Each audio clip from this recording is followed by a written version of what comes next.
Is Randy Orton finally going to turn on Cody Rhodes at Crown Jewel? And are Paul Heyman and Seth Rollins going to have a role in it? That is just one of the questions that last night's SmackDown arised. So let's talk about it. As you can see, I'm currently in a bit of a different space. I'm traveling for 2 days now, so there's gonna be a different background tomorrow as well. But no matter what I do, I'll always try to provide you with some daily wrestling content. So if you enjoy any of that, please make sure to leave a like, comment, subscribe for daily entertainment right here, and look, all of that would really help me achieve my dreams.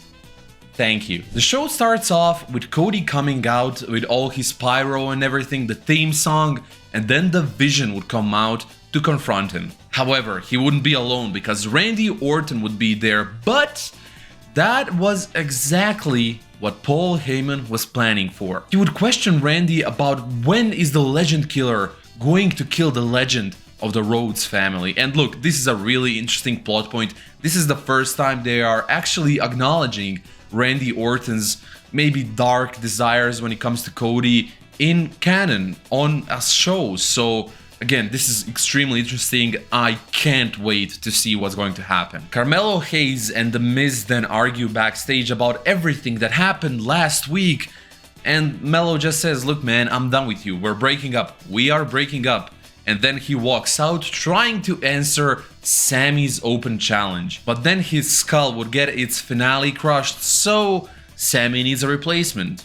And the replacement is Aleister Black, who actually has a great match with Sami Zayn. The match is really good, and Black actually comes really close to winning the match, but then he gets distracted by none other than Damian Priest. He loses the match and then gets delivered a brand new sharp razor onto the announce table. Chelsea Green and Alba Fire would then have a match against Zol Ruka.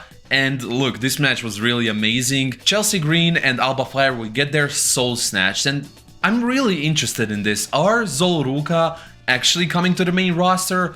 Or is this just a thing so they can have more Australians at Crown Jewel? Because Zarya, if I'm not mistaken, is Australian. So I'm not sure what's going on here, but it does look like they might have a match at Crown Jewel for the Tag Team Championships. Because after the match, we would see the Allies of Convenience, Charlotte Flair and Alexa Bliss, talking about how impressed they are with Zol Ruka. Stephanie Vaquer and Tiffany Stratton would then go out, sign their contracts, talk all their stuff, blah blah blah blah blah. Tiffany would start going out and she would get attacked by Julia and Kiana James. Julia and Kiana James are here because they want to recruit Stephanie Vaquer into their whatever it is kind of business. I'm not really sure. It's just Kiana James saying, I can help you win, and that's it. So I'm not necessarily sure what it's called, but they are doing that. But it wouldn't go necessarily to plan because they would then get attacked by Tiffany and Stephanie, setting us up for a match next week. I'm really happy they are at least doing anything with Julia and Kiana James, because they haven't been doing a lot with them. It just seems like it's just Michin and BFAB and not necessarily doing anything special. So I'm happy they are at least doing something every week now, it seems, because there was a long time where they wouldn't do anything apart from sometimes maybe some backstage segments. Jacob Fatu would then have a vignette where he talks about how he's all gas, no brakes, unlike Drew McIntyre, who's all bitching, all complaining, and all about crying. I really love this vignette. I love this feud. These two are so unhinged on the mic that I really believe it's gonna create such an amazing feud. Javon Evans and Rey Fenix would then team up to face the Los Garzas, and this was such a good match. All four performers are really incredible in the ring, and Javon Evans, I mean, this whole match was all about making him look like a star, and look like a star he did. That boy really is bouncy. I also loved every single time when Rey Fenix would get the crowd to chant his name, which was really funny. I just have one complaint about that. He tried to make him chant Javon, which it doesn't really work. If only he tried to make them chant bouncy or something, that would be really cool. But yeah, they would of course win, and I'm actually interested. Are they going to be a tag team now? Is Javon Evans a replacement for Andrade?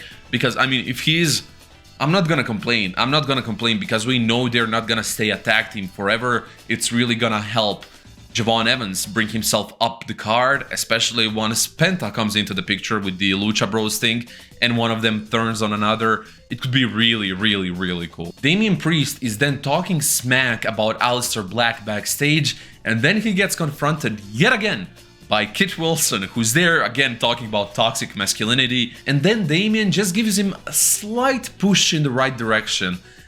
And man, I think he might be dead.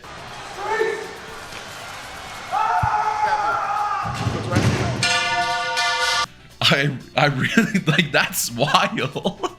Like all those sounds in the background while Damian Priest is just talking there. Like Kit Wilson is gonna come back next week looking like Tom from that one episode of Tom and Jerry. Like I'm so excited for all of this. But yeah, after all that, Damian would confirm him and Aleister Black are having a last man standing match next week in Perth on SmackDown.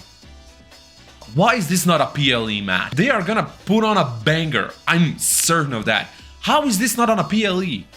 I have no clue. And we would get another MFTs vignette with Solo Sikoa talking all about Tala Tonga this time, and Tala Tonga says, "I love you, Solo." And Solo says, "Yeah, I love you too." We're missing something. We're missing something. And I really wonder what he's talking about.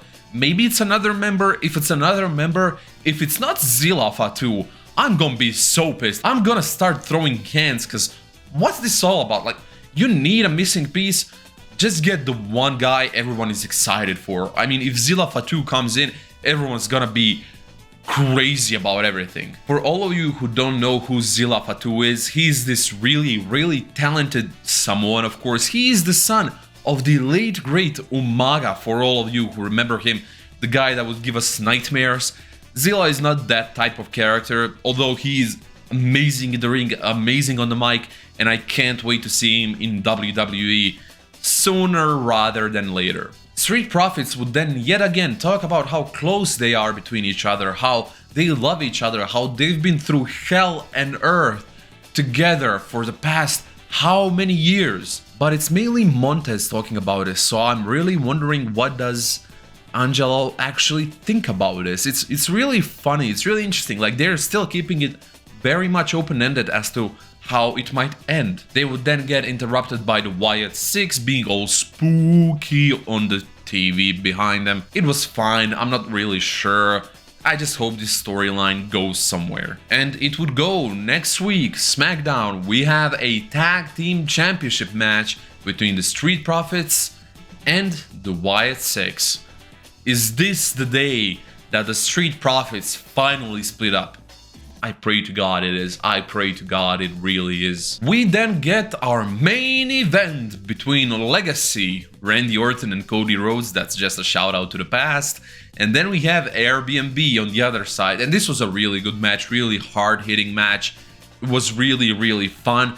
But it would get interrupted by Seth Rollins, who would deliver a stomp that the referee didn't see, because I think the referee expected Paul Heyman to do a frog splash. I have no clue, because Paul Heyman was out there climbing the ropes and the ref was like, "No, don't do it." And I'm like, what the hell is Paul Heyman gonna do? I mean, I don't see Paul E dangerous as an aerial threat, especially in his, what, like 60s? So yeah, that was really funny. But yeah, Seth Rollins would come in, he would make Randy Orton taste his boot, and they would leave the ring. Airbnb would win the match. That's about it. Or is it? Because Seth Rollins would want to deliver one more stomp, but instead he will find him at his crossroads. Again, really interesting episode of SmackDown, really loved it.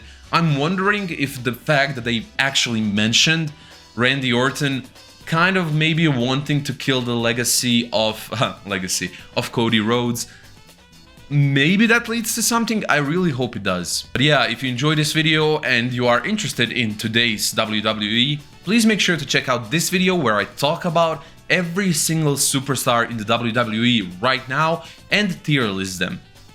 Thank you.